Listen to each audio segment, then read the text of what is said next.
You're listening to the Joe Kamo Show. Real sports, real talk.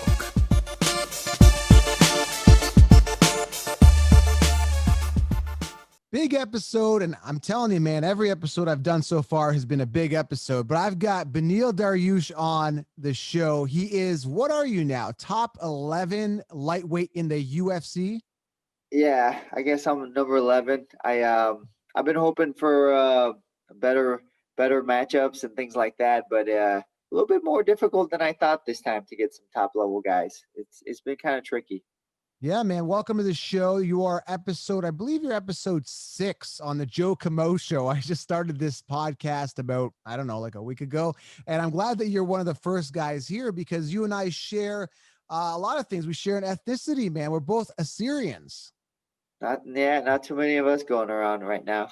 See, a lot of people don't know that. What is Assyria? Is that Syria? No, it's Assyria, guys. Ancient Mesopotamian country, no longer around. It's kind of where the Middle East is. And I was actually born Canadian. You know, I have my roots in the States. I have relatives in Chicago, but a lot of people don't know this. And a lot of people are learning more about me with this show. And again, this show isn't about me, but I just had to go into that because I've never told anybody too much about my background. It's just, I've just been so focused on fantasy football. This is who to draft. This is who to pick. So this show has really opened myself up, and it's opening up more people that are coming on to the show. Plus, it helps that I'm Assyrian, so like you're giving background on me too as you do that. Yeah, and that's not the only reason I brought you on. I brought you on because, again, we've been Facebook friends, Instagram friends for a while, and I've been loving what you've been doing in the UFC. Again, I'm not here to talk about myself, but I do have an MMA background, and I understand what's going on. You're on a 5-fight win streak right now, and when you have that type of momentum, you want to keep it going. I know how important that is for the UFC and ranking and going up. So there's a lot to dive into in regards to your mindset, how you feel about this record, what some expectations are, when your next fight is, what it's like being in the UFC, because you've hit the pinnacle of sports. When people look at this, like UFC, I mean, this is huge. I mean, you're one of, if not the toughest fighters on the planet at 155. It is kind of a big deal, honestly. Uh, people keep trying to tell me that, but I always have to tell them like, hey, it's not that big of a deal, because if you make a big deal out of it, then it's kind of stressful. But yeah, I see what everybody's saying. I get it. Like, I could be 1 or 2 fights away from being the champion, especially if they're the right fight. So right now, I hear everybody. I'm just taking it all in and kind of just appreciating everything, and I'm hoping for the right fights, like you said. One thing I've noticed about you is you've always stayed humble. And I was talking to one of my mentors who's been a pioneer of martial arts, and he's done everything from Tai Chi to animal control to he's done every style of martial arts from karate. He's been at it for 30 years. He was a mentor of mine. He's actually episode 1 of this show. And I asked him, what is the main thing that gets fighters into MMA, and why do you even want to fight? Because it's such a crazy thing. And for me, and I did it for the wrong reasons. It was for fame. It was for the name. It was for the legacy. And then I realized after getting hit in the head after 2 amateur MMA fights and just coming home with headaches and stuff like that, I was just like, man, it's not for me. And it's just not worth it for me. And he said that money is the driver for a lot of people. For you, what is your why? Why are you doing this? What is this? What are you trying to leave? Is this legacy? Is it for your nation, or is it just a combination of everything? When I first started doing this, it was because it was the most natural thing to me. Like, fighting was just the most basic, the most inner thing that I can do. It made sense to me. It was easy. It was let's say first instinct, Right. like, and once I started doing it, and then I started doing it as a profession, then the goal became just winning. My goal was like, if I win, then everything's going to be all right. As long as I'm winning, my whole life, everything's going to be fine. But throughout the years, I've come to a point where I've realized everything that I have, everything that I've gained, it comes from the Lord. And what I do now, I do it for the Lord. So I'm a devout Christian. Even my fighting, most people might not recognize it as a ministry, but even my fighting, I consider it a ministry, and that's all it is. I just want to glorify God. Yeah, I have a lot of faith that you're going to succeed going forward. Now you're on this 5-fight win streak. And prior to that, I think I looked at the record. You were on a big tear of 5 wins, and you had a loss, a draw, and I believe a loss. Correct me if I'm wrong. And now I think you've finally gotten to this groove. Knock on wood, everything goes well, God willing. You continue to go forward. Is this something do you feel that momentum going forward? And I just want to go off on a tangent here. With football, there's football players that, after an amount of time, they get really old. You're not old, you're only like 31. They get really old and they fall off, they don't reemerge. But then there's some players that come back and they've got this momentum and they go on this tear for 3 years. And it's this momentum. I see it all the time in football. Like even the rookies that come in, their first year isn't that good. They come out with college expectations. These guys are supposed to be the main rookie, the best of the best. Their first year is crap. Then after that, they go on, second year is okay. And then they start going tear 1, 2, 3, 4, 3 good years in a row with amazing statistics and everything. I think, in my opinion, from watching you, I think you found your rhythm. You found your groove. Leave the past in the past, move forward. Do you agree that now you've got the train is going forward? And have you felt the best that you've ever felt?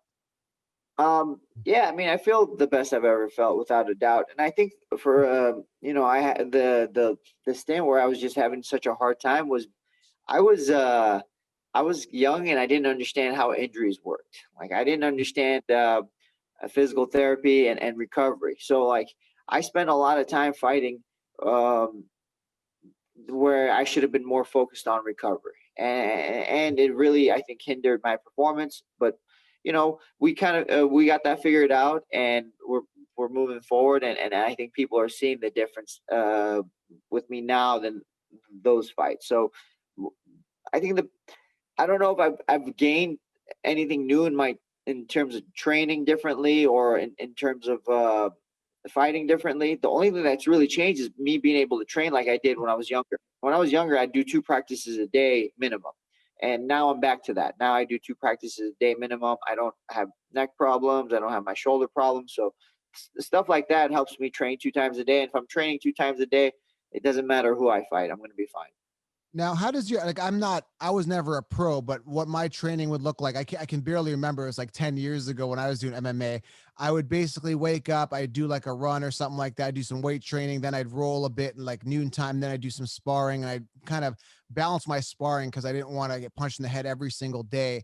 How does your training look kind of on a week to week basis? How much time are you putting in? Do you have a rest day? Like, do you have any day where like, okay, I'm just going to sit down and play video games, watch TV? So what does your training kind of look like right now? I do 2 days basically, except for Saturdays. Saturdays like one long practice. I'll go wrestle, do my sprints on a hill, and then at the top of the hill, I'll do some striking, and then I'll be done. All together is like 2.5 hours. But I'll take you through like a Monday. Monday I have a striking practice with Rafael Cordero. I'll go to practice. We'll do whatever we need to in terms of mitt work and things like that. There'll be some uh, light sparring as Right, you right. said. Yeah. And then in the afternoon I'll have some strength and conditioning, and that'll be my Monday. Um, yeah, and then Tuesday kind of follows. I'll wrestle. Right now, one of the things I focus a lot on is wrestling. I really just fell in love with it recently, so I've been just wrestling more. I just find I've been trying to find like college kids and high school kids to wrestle with, like top level guys to wrestle with, and just get beat up. Wrestling is it's so different than like striking and doing jiu-jitsu, but I'm really enjoying it right now. So I want to ride that as long as I can, because a lot of people don't enjoy wrestling. So while I'm enjoying it, I want to do it as much as I can. Right. Looks like you've got, and again, correct me if I'm wrong. I basically went on SureDog and scouted you out here. 5 knockouts by wins, and then 8 submissions and 6 decisions. Is that correct? That's how you've won your matches, pretty much. Yeah, and to be honest, I wasn't really much of a knockout guy until again my left shoulder and neck were messed up. And once that started getting better, the knockouts seem to have been coming back. Yeah, so it's interesting. Like I didn't think I was going to be a knockout guy, to be honest with you. I thought I was going to be more of a defensive striker and more grappling focused. But people are so worried about my grappling. Just things happen with the hands, and surprisingly, it's exciting too. What are you walking around at right now? I know you fight at 155, I believe. What do you walk around at on a daily basis? I'm easily 180, if not more. So weight cuts start what, about 2 weeks before fight, maybe, or 1 week and a week before? Well, it depends of when the fight is. Sometimes I'll get a 3 weeks notice, so they start 3 weeks. But if I get like 8 weeks notice, I could start dieting and just get my weight down, and it'll be a way nicer cut. Because normally I cut about 12 to 15 pounds of water weight, and ideally I want to do 12, not 15 or 20 pounds of water weight the week of the fight. I've only had to do 20 pounds one time, and it was in New Jersey. I took a fight with Jim Miller short notice. Right. It was terrible, but it is what it is. So I remember doing my weight cut again. I'm being very humble with this. Don't nobody come at me and say, Joe, you think you're an MMA fight. I'm not. Like I had a couple of fights, but I did one. I did this extreme MMA fight in Vancouver once in Canada.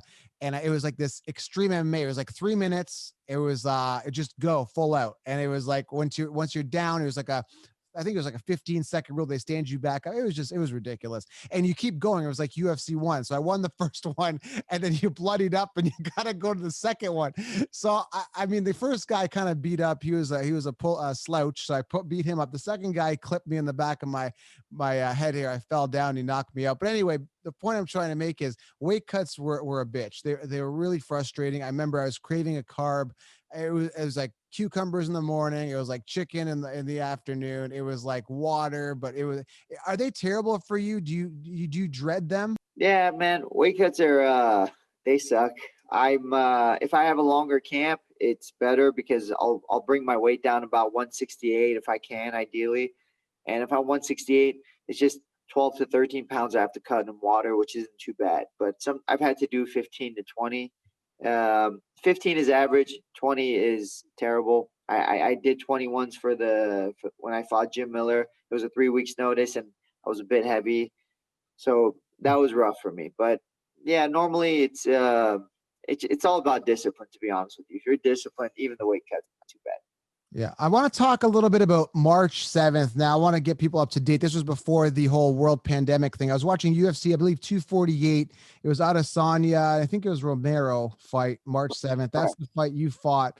I don't know names very well. Draker Klaus, am I pronouncing that right? Drakkar Close. Drakkar Close. See, I'm terrible with names. Don't have Draker Klaus. See, that's what I mean. I'm terrible. I do this in football and I get grilled, man. Why? There was a guy named Samaje Perine. I call him Samaj Perine. Like it's bad, dude. Like I'm terrible with names. So I'm watching this fight and I ordered the pay-per-view. This is when I'm really getting back into UFC. I've got chicken wings and me and the wife are watching it. And like I'm a fan, so I want you to win. There was at one point, were you a little shaken up? And then I don't know what happened. You got hit, and then you're coming back, and you honestly look like a zombie or like something. Was there something that switched in your head, like something snapped, and you came out and you knocked them out? Right? What happened in that fight near the end? And I think you got knocked out of the night. Did you not, or something like that? Yeah, I got a performance of the night. So what happened? Basically, we had a game plan for that fight, and the game plan was to work the takedown, control the opponent, and finish the submission, which I did in the first round. That was I took him down and I controlled him. I couldn't get the submission, but it was pretty much exactly to the game plan. Round two, I was fine. Everything was good, but I just started a little slow, and people thought my legs were tired because of the takedowns, and I was on the back for a little bit. But in reality, they weren't. And then I heard his corner screaming, like, go, he's tired. So they really hyped the guy up, and he came after me, and he landed some good shots. But people thought I was hurt. In reality, I was never really hurt. It just, I for a second, I was thinking about my game plan. I was thinking about like his corner, like, shut up, quit screaming. I'm not tired. There was a lot going on in my head, and then finally he hit me, and I just kind of woke up, and I was like, you know what? This isn't the guy that's going to beat me. This isn't the guy that's going to, put me away. So I just started firing. I had a lot of things that had gone so before the camp. I had torn my MCL, and we didn't go to the doctor because we didn't want them to stop the fight. So I had more pressure than usual. So when you kind of see me kind of pause and second guess things in the fight, it was a lot of it, I think, was because of the pressure. I had so much going on, and I kept trying to follow the game plan, but the game plan wasn't meant to be. It was that was meant to be. Knock on wood, it worked out, but it looked like you snapped. Like, honestly, it looked like you just had I don't know whether you seemed out of it or just something. Did you watch Well, that? Did it look like you that's what I snapped? mean. That's what I mean. Like, there was so much pressure with the injury, with just the way everything was going, and I never follow game plans in a fight because I just kind of move with and the game plan. We had such a game plan. I had put such a game plan in my head, and I think it just put more. Then after getting hit a couple times in the second round, my brain was just like, "All right, dude, what are you doing? Just stop. Just you know." Get out of here and do Move what you're on. supposed to do. Yeah, move on. Quit thinking and just be you. Now you're 19-4, but the thing is, it's weird because it seems like you won 5 fights, but it's been stretched out. Like, it's been 2 years for 5 fights. Do you want to start bringing these fights closer together? Do you find that the rhythm you're moving in right now is good for you? Well, one of the reasons why it was so slow was, again, my neck injury. Every time I would fight, I would have to spend so much time in physical therapy and just recovery. Even considered surgery, still considering surgery. That was one of the reasons. The other reason too is it gets harder to find fights. The more impressive the fights are. So I was supposed to fight Charles Oliveira like what was it, like a month ago. I took a short notice right after my last fight. They called me to fight Charles Oliveira October 3rd. I said let's do it, and like 2 weeks into the camp he pulls out. So there was about 3 weeks left before the fight. He pulled out of the fight, and it was such a high ranked fight. I would rather wait for that than just take on fights because, if I beat the number 6 guy, I'm possibly number 6 or number 5 right Right. away. But if I beat, like, let's say two more people, and I might still not be ranked that high, or I might need to beat 3 more people. So my team, my coaches, my management, everybody's like, hey, I think you should wait. So I said, all right, I'll wait. So the next fight that we're going to see is probably be against a top 10 guy. That's what we're looking for now.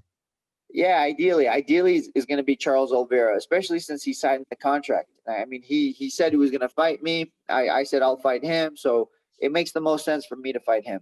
So when's that anticipated to happen, if it does happen? Well, that's the thing now.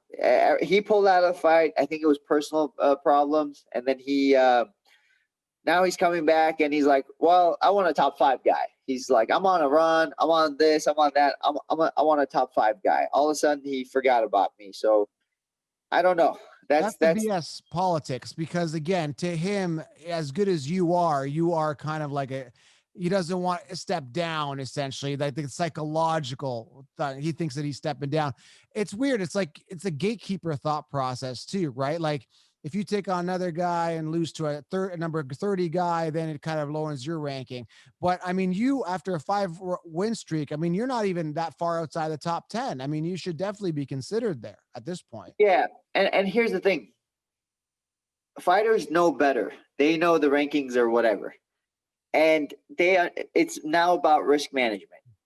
Right. Do you fight a guy who's number 11 and very dangerous, or do you fight the guy who's number 5 who's also very dangerous, but if you lose to him, your rankings don't change?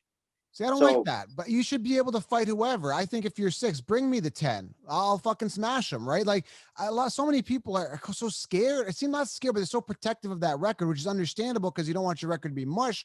But you look at a guy like Khamzat, right? Like, he's come out, he's beat a bunch of guys, and he's going to be a guy that it seems like he's getting a lot of steam, that guy, but I think people would probably be afraid to fight him, right? The Khamzat guy?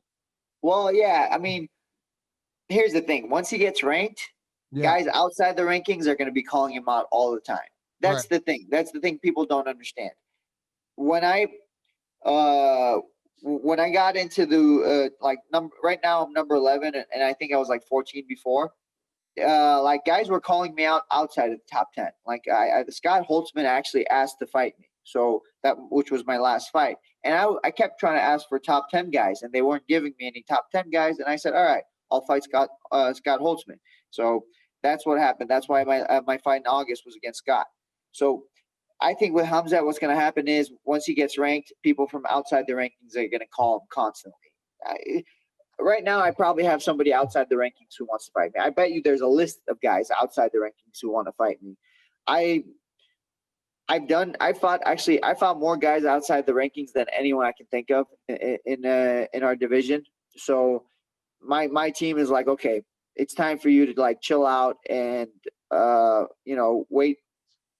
wait for this fight. When I was ranked, I fought guys that were very dangerous at the time, like James Vick, who was undefeated. I was the first guy to beat him, and Rashid Magomedov, same thing, undefeated in the UFC. Again, same thing. Scott Holtzman, never been finished. Another guy, like, man, I just over and over again. You fight guys that are not ranked, and then you risk everything to fight these guys, because if you lose to a guy who's not ranked, they might just kick you out of the ranking. So I've done this over and over and over again. So now we're like, okay, none of this. We're gonna wait for Charles. But at the same time, man, I'm a fighter, and I enjoy fighting, and I have only so much patience. So we'll see how this goes. I'm gonna try to be as patient as I can be, but deep down, the only thing that makes sense to me is fighting. So we'll go from there. Now, outside looking in, and for your best interest, I would say wait. I would say wait for a ranked guy. It's well deserved now. You're in a 5-fight win streak. You don't want, I don't want to say a nobody, but you don't want someone who's not ranked to come in and just maybe land a lucky shot. Now here I am back at square one. A smart move would be to fight the ranked guy. You're in right now. I wouldn't want to mess with that. That's my opinion, but that's me. Yeah, that's the smart move. But that's just so political, and I'm man, since I was a kid, like the easiest thing to do was like, okay, well, we can't figure this out. Let's just fight it out, and then it'll be fine. But you got to look at what's advancing you. You got to look at, is this moving me forward? So if you fight a 17 guy, even if you beat him, it's helping you, adding another win to your streak, but is it really, really advancing you, right? It's not really moving you forward. Yeah. I hear you. I hear everybody. Trust me. I've had this talk a million times. It's just, yeah, it is what it is. I want to talk about the Gaethje Khabib fight, because this is something that you watch this fight, and these are guys you're probably observing, right? Yeah, I mean, I've trained with Gaethje. I helped him out for the Tony Ferguson fight, so it was a tough fight to watch. I was actually surprised how the fight went. It almost, I don't know, like, again, I've been watching fights for a long time. Here's how I would call it. And again, I'm not an expert. I'm trying to stay humble with this. I think that Gaethje was psyched out. I think it's like I think it was a mental thing. He didn't look tight. He looked like he was he looked nervous. It looked like he was trying to prevent the takedown. That was his fault. I just don't want to end up on the ground. I don't want to end up on the ground. I don't want to end up, and then he ended up on the ground. He's looking at the clock. Shit, I'm on the ground, right? I think that's what was going through his head. Again, I could be completely wrong, but watching fights for years, that's my breakdown of it. And when he got to the ground, he was in trouble. But first of all, let's start with that. Do you think that's what happened there? How would you kind of break this down? I think the fact that he was, I think you're right about him worrying about the takedown, which every fighter who fights Khabib should be. But we also have to recognize how good Khabib is. He feints, he strikes, he feints, he strikes, he feints, he takedown, he fake strike, fake takedown, fake. He's hitting every level of MMA at such a high pace. Most guys in an MMA fight, in a 3-round fight, will shoot like 3-4 times. He shoots 5 to 7 times in one round. That's the difference. Like, his output is crazy. He has power in his hands. People don't like his striking. People say his striking is not that good, but 1, he doesn't get hit. 2, he throws these awkward combinations that land, so it pisses people off. So I think you just have to recognize how good Khabib is, and then Justin did the best he could, and I just think he just wasn't ready for the ground game.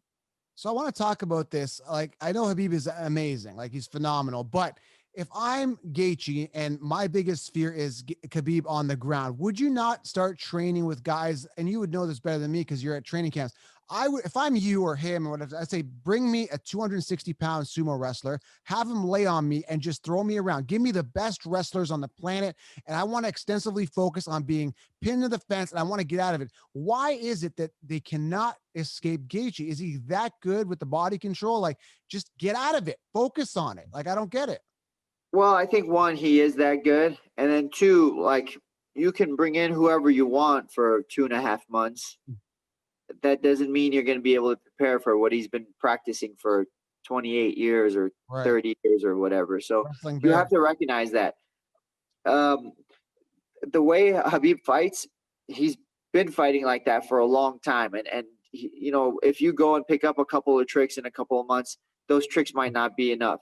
And I think Justin, his goal was like, I can't learn that level of grappling in 2.5 months, but if I could stop the takedowns, all of a sudden this is a close fight. All of a sudden this is a striking match, which favors Justin. So I think what Justin would try to do in those couple of months was make sure his takedown defense was great and his ability to get up too. But and he actually stopped a lot of takedowns. I think he stopped like 3 or 4 takedowns from Habib, and then things just, it's a mixture of things. It was the stopping the takedowns, but then you're getting hit by strikes, and then you're trying to strike against him, and Justin was throwing hard and throwing 100% every shot. So I think that Right. took a lot out of him.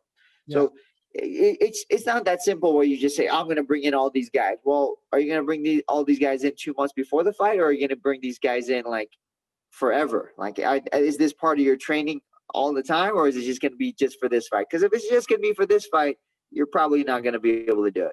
It's amazing how some of these guys impose their will on fighters. We saw it with GSP in the past. He just dominated fighters on the ground. A friend of mine who I trained with back in 2006, you may or may not know him, Jeff Joslin, fought Koscheck. And Jeff had top-notch jiu-jitsu. He's one of the pioneers of Brazilian jiu-jitsu. He's like a 3rd, 4th degree. I don't know what he is now in black belt. And if you watch the Koscheck fight back with him in 2006, Koscheck just imposed his will on top. He held him down. He just controlled the fight on the ground. Jeff was obviously a better jiu-jitsu practitioner, but still struggled, as good as his jiu-jitsu was, still struggled with Koscheck, who was a world-class wrestler, welterweight. So it's tough, man. Once they've got that skill set, it is very hard to beat them at their own game. It is. Yeah, and that's the other thing people don't realize. Like, a wrestler will come into MMA and be like, crap, I need to learn how to defend jiu-jitsu and stop all this. And a lot of jiu-jitsu guys that come into MMA, they're like, well, if I get taken down, I'm just gonna use my jiu-jitsu. But bro, what about you stopping the takedown? What about you taking people down?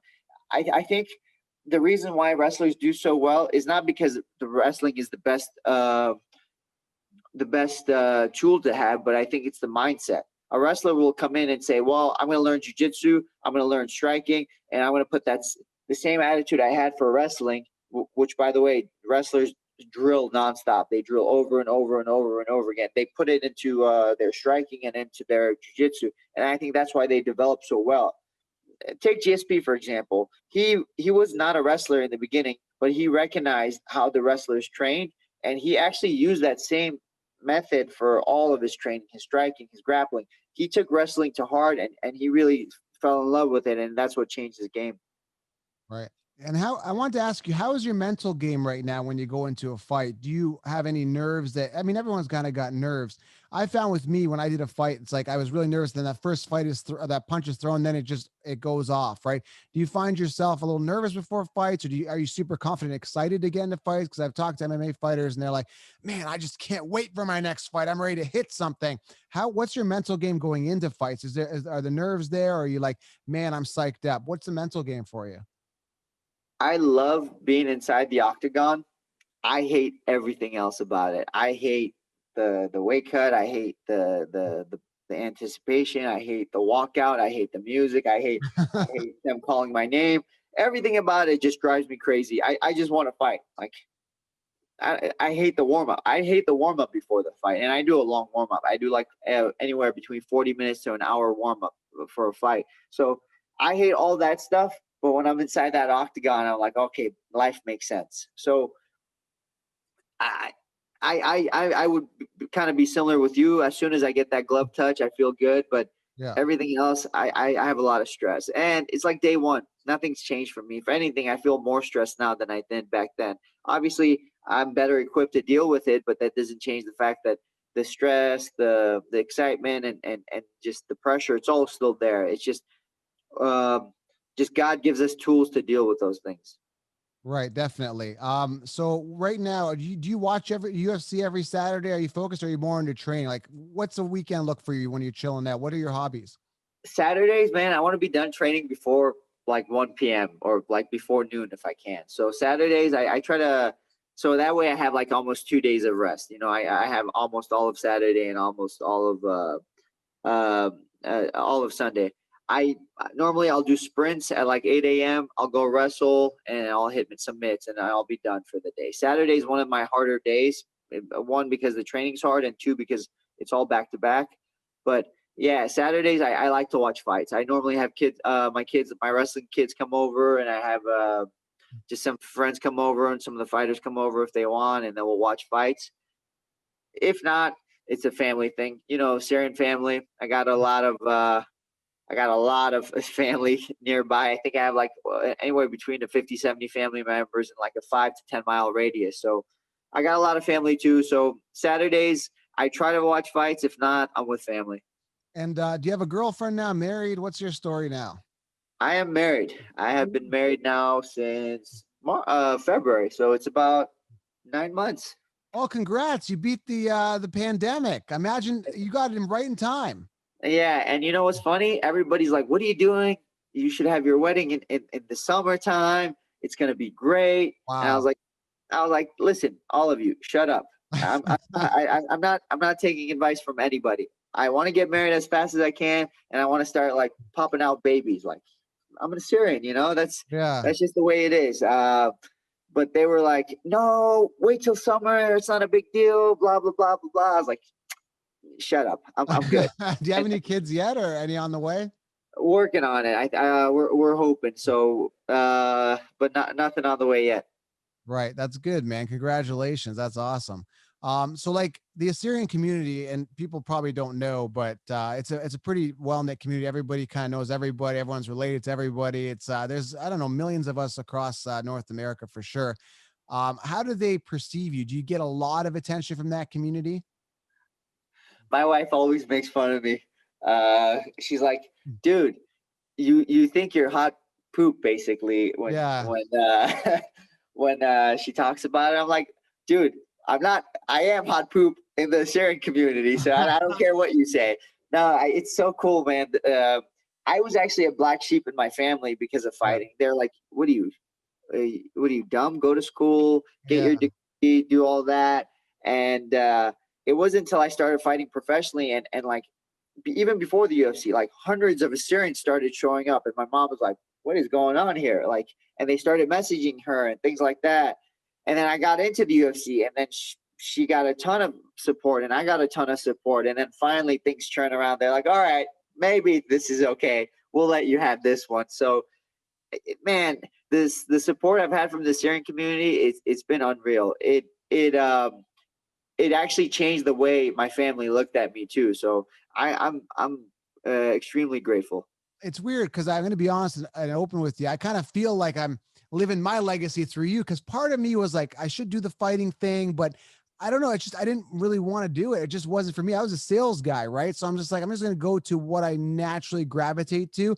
And I found that fighting for me was a struggle, but I kind of wanted to be that like famous Assyrian fighter and do that. But I think I was in it for the wrong reasons. And it just wasn't for me. It just gave me anxiety. I don't know what it was. It was the training bothered me a little bit. And I was never a finesse fighter. I was scrappy. Like people would be like, show me this move and here's that move, jujitsu move. I'd be like, dude, I just want to smash the guy in the face and just slam him, right? Like I was never like, I was scrappy and relentless. So like they get me in a chokehold, I just wouldn't want to tap out. And I would just do like, I don't know what you call this, but when you grab them by the neck here, put your neck in there and you clamp, I do that one or The across the gable neck. grip.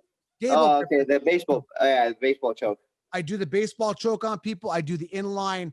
It was a sneaky move, but I would lean back. I get an inline ankle lock, and I'd crank up. If I was in someone's guard, I would what do you call it? Can open Yeah. his head.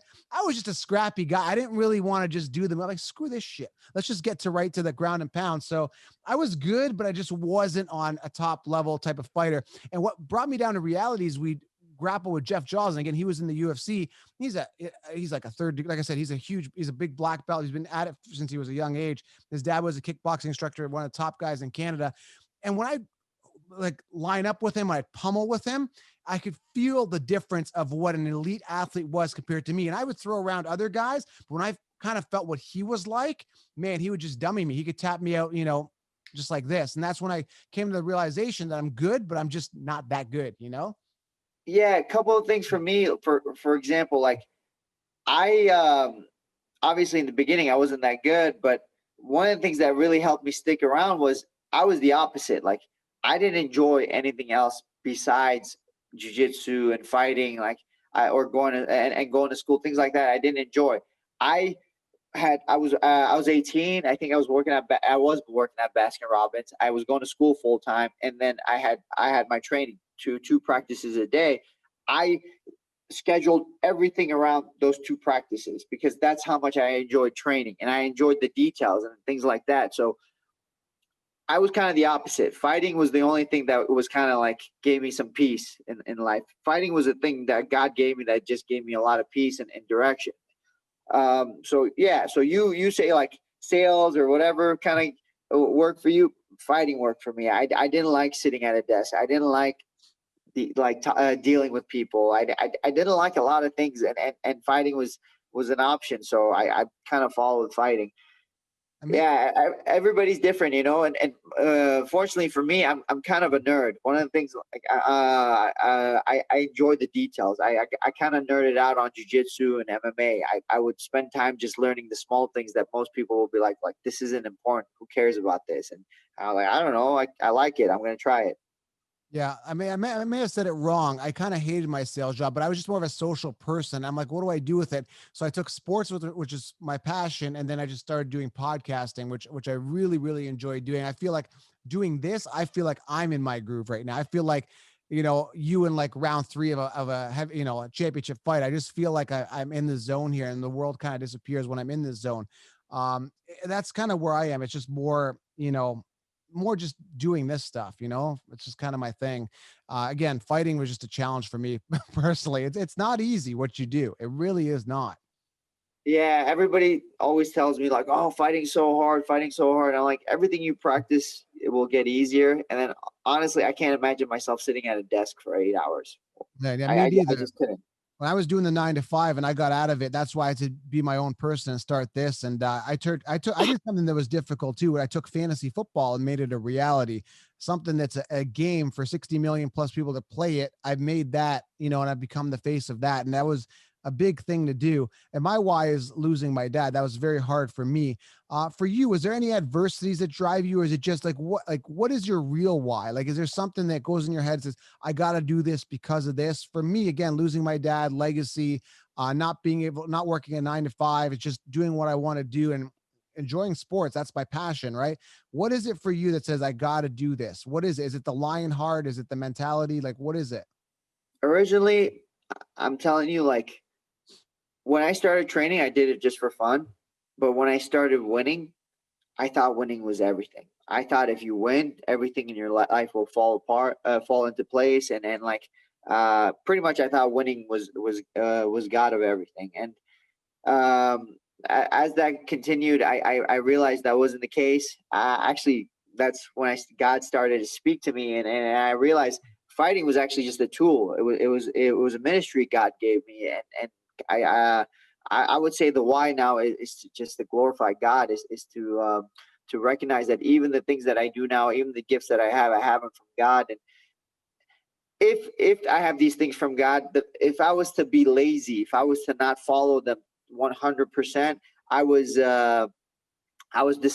dishonoring the gifts God gave me. So I try to follow this dream the best that I can, because I know it's a gift that God gave me, and to squander that gift would just be a shame, and I don't want to do that. It's definitely your calling. And I think I found my calling with podcasting, you with fighting. I was just talking to Chris Johnson. He's an entrepreneur now. He was top running back in the NFL. 2009 was his big year. What is your exit strategy after UFC? Like, do you have a game plan after this? Have you looked at businesses, entrepreneurship? Where do you see yourself after the UFC? Because we know all good things come to end. We've seen all the great ones, their careers done, the Chuck Liddells of the world, all these guys, Anderson Silva most recently. What happens with you in the future? Have you thought about this? Yeah, people always ask me this, and they're like, what are you thinking? And to be honest, the one thing I know I'm going to be for sure is a missionary. Currently I'm a part-time missionary. I'll travel to places like Haiti or Philippines, Thailand, places like that, and spread the gospel. But when I retire, it'll be full-time. But people are like, wait a minute. We asked you, what are you going to do for work? Like, how are you going to support yourself? Right.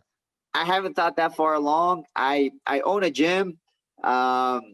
Maybe I'll spend more time at the gym and teach a little bit more. Currently, I don't teach at all. I have some of my best friends there. We started it together, and it's running kind of. They're running it, but maybe I'll spend more time in the gym. But we'll see. I try not to plan too far ahead. The only thing I know is the missionary one. That's the one I know God's called me out to be.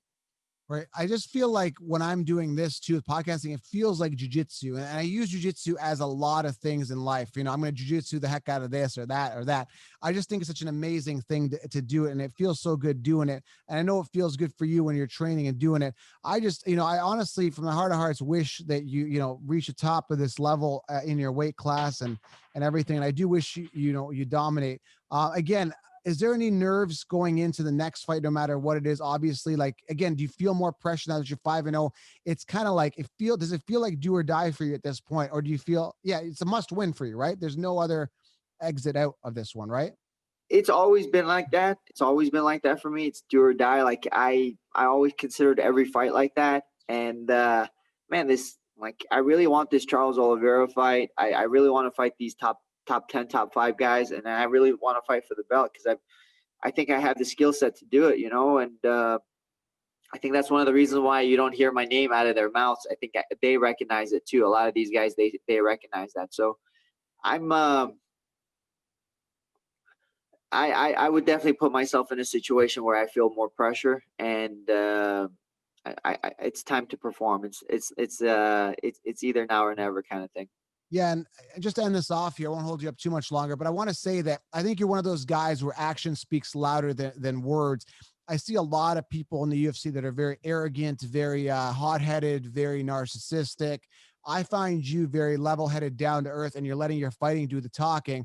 And you're not one of those guys. I don't see you strutting like Conor McGregor. And I'm like, these names are so big because of their personalities. I generally want you to succeed and be as big of them, but do it with actual results. No talking, just working. I think you're the guy that can really do that. I hope so. And as far as not talking enough, man, my wife complains about that too. She'll talk to me about something and she'll say like 3 to 4 sentences, and I'll just go, uh-huh. And it'll drive her crazy. I don't know. This is how it's always been for me. I just try to answer people, and I just try to whatever. If someone asks me a question, I just try to answer it the best that I can, and it normally comes out pretty short. And then as far as talking and like trying to create hype or things like that, it's so silly to me. I just feel like this is something kids would do, and Right. the fact that we fall for it, everybody falls for it, the crowd falls for it, is I don't know. It seems ridiculous to me. So I just most important thing is to be honest with yourself, and I just try to be honest with myself. Has anyone ever pushed you and egged you on and called you a POS? I'm going to smash you. Has that ever happened? And if it happened, how would you react?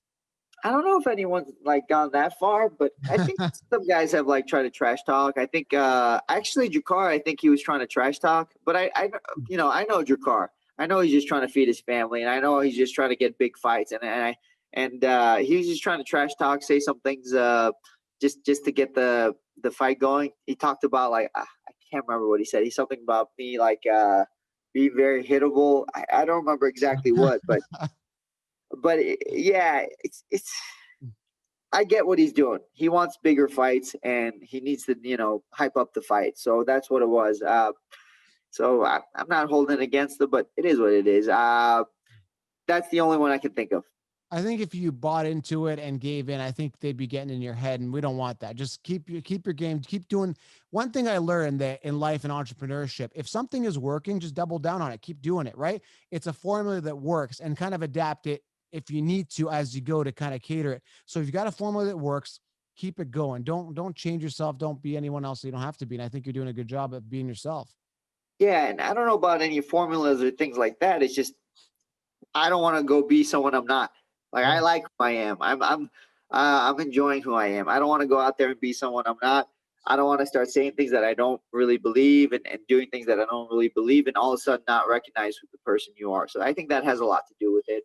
I I recognize who I am right now. I recognize my goals and I don't want to lose sight of those things. Well, you're definitely not an actor. You're a fighter. So yeah, keep in your lane. You're doing a great job. Yeah, don't expect to see me in Hollywood ever. Listen, Beneil, appreciate you being on, man. This was, I think, episode 6. I'm losing track already. I'm 6 episodes in. Hopefully, God willing, I can get you on again when you're champion or just before you're champion. Just understand, I'm not in on the ground floor with you on the show because you're still really well into the UFC. But still, when you become champion, don't forget about me. Don't forget about the I kids. won't. My only recommendation is don't keep count of numbers. Don't keep count of the Episodes. episodes. It's people are like, "Did you see episode 1,200?" I don't know. Maybe I did.